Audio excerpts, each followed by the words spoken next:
Assalamualaikum. Hai, apa kabar anak-anak ibu semuanya? Hari ini kita akan melanjutkan pembelajaran kita. Masih di tema 1, yaitu selamatkan makhluk hidup. Subtema 1, tumbuhan sahabatku. Tetapi kita masuk ke pembelajaran 2. Bersiap ya. Sebelumnya jangan lupa berdoa terlebih dahulu. Kalian memahami materi ini, kalian harus menyimak videonya dengan baik. Anak-anak, tahukah kamu bahwa ada beberapa jenis tumbuhan yang dapat diolah menjadi makanan dan obat? Siapa yang tahu? Ya, betul ya, bahwa banyak makanan dan obat yang berasal dari tumbuhan. Kita lihat ya, apa saja. Perhatikan bacaan ini. Di Asia Tenggara banyak tumbuhan yang dimanfaatkan untuk bahan makanan. Namun, di antaranya banyak juga yang dimanfaatkan sebagai obat. Asia Tenggara sebagai wilayah tropis memungkinkan banyak tumbuhan hidup. Oleh karena itu, masyarakatnya banyak bercocok tanam untuk memanfaatkan kesuburan tanahnya.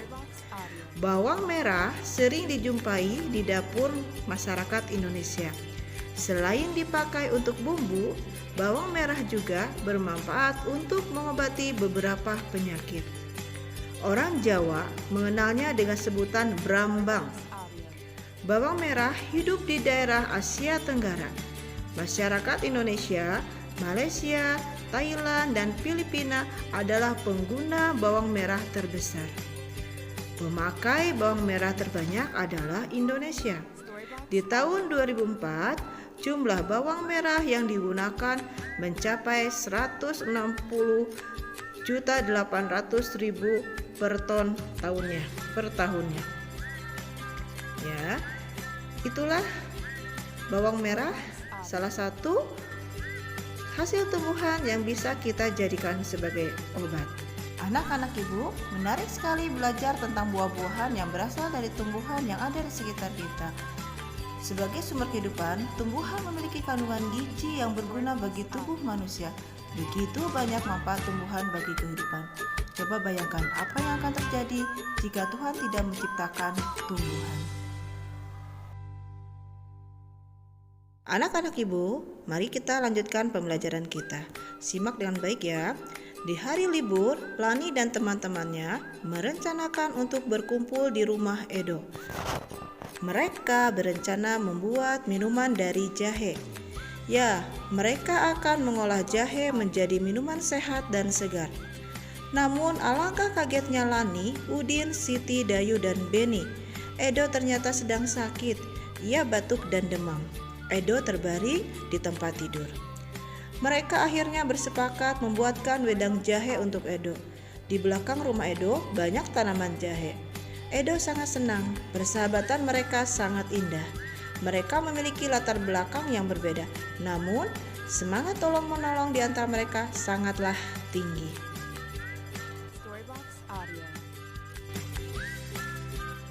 Anak-anak ibu, sikap tolong-menolong yang ditunjukkan oleh Beni dan teman-temannya itu adalah sikap yang mencerminkan nilai-nilai Pancasila dalam kehidupan sehari-hari.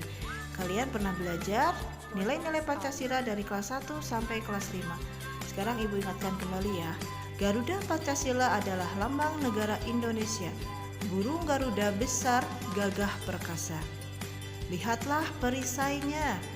Perisai itu memuat simbol dari sila-sila pada Pancasila. Pancasila itu adalah dasar negara kita.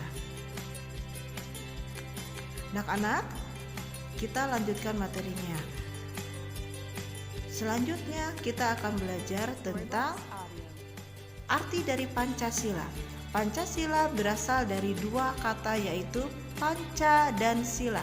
Panca artinya 5, sila artinya dasar atau aturan.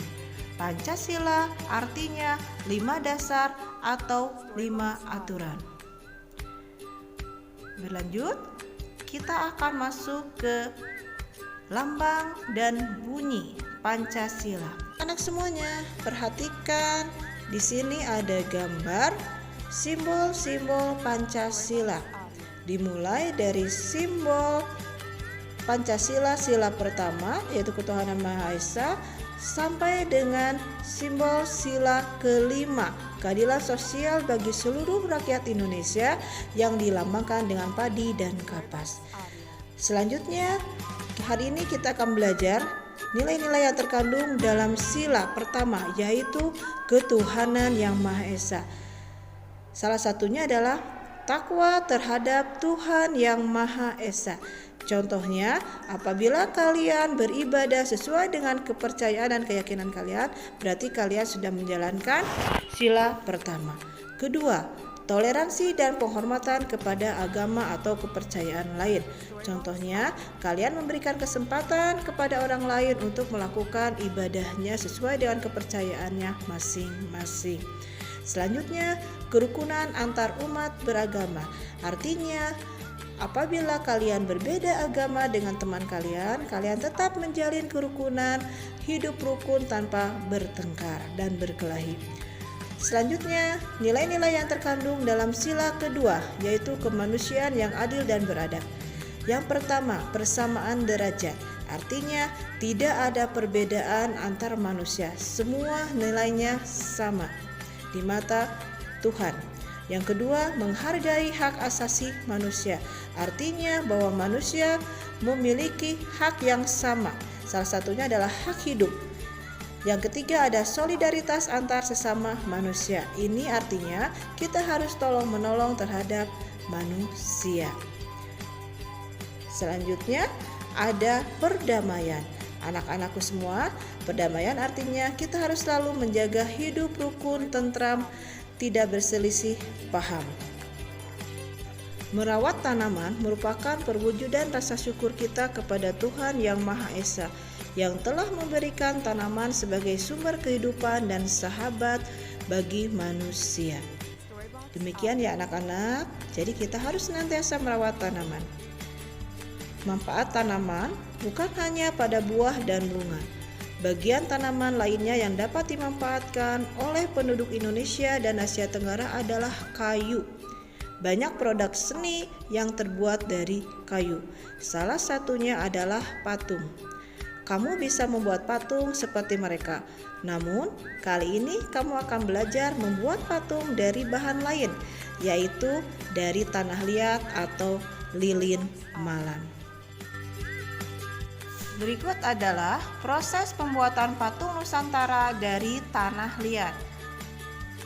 Pembuatan patung tanah liat dapat dilakukan dengan teknik cetak tekan maupun ukir. Untuk teknik cetak tekan dan ukir, sebaiknya menggunakan tanah liat plastis. Jangan menggunakan tanah yang terlalu lembek karena akan menyulitkan untuk memperoleh bentuk yang tepat, rapi, dan jelas. Tanah liat yang terlalu lembek akan lengket pada cetakan gips, sehingga sulit diangkat dari cetakan dan sulit untuk diukir. Untuk kegiatan membuat patung Nusantara ini, kamu dapat menggunakan tanah liat yang dapat ditemukan di sekitar tempat tinggalmu. Jika di sekitarmu tidak terdapat tanah liat, maka kamu bisa menggunakan lilin atau plastisin.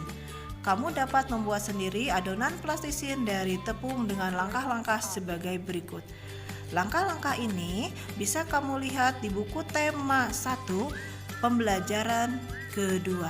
Silakan dibaca dengan baik dan kamu pahami cara membuatnya. Setelah itu, kamu buatkan plastisinnya. Dibantu dengan orang tua ya, jangan lupa. Demikian pembelajaran kita kali ini. Terima kasih atas perhatiannya. Itulah materi yang Ibu sampaikan. Untuk lebih jelasnya, kalian bisa baca buku tema 1-nya. Terima kasih. Sampai berjumpa lagi. Assalamualaikum warahmatullahi wabarakatuh.